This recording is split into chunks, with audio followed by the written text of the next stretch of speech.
اللہ رب العزت ارشاد فرماتے ہیں فَأَصْلِحُوا بَيْنَ أَخَوَيْكُمْ، آپس میں یہ جو بھائی بھائی ہیں، اب اگر ان کی کوئی ناراضگی ہو جائے ان کے درمیان صلح کروا دیا کرو. وَاتَّقُوا اللَّهَ لَعَلَّكُمْ تُرْحَمُونَ، اللہ سے ڈرتے رہو تاکہ تم پر رحم کیا جائے.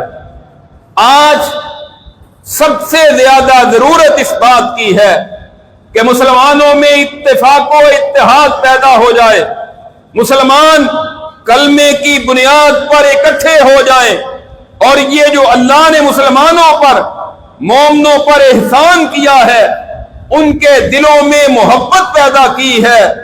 اللہ رب العزت دوسرے مقام پر فرماتے ہیں وَأَلَّفَ بَيْنَ قُلُوبِهِمْ، اللہ نے ان کے دلوں میں محبت پیدا کی ہے.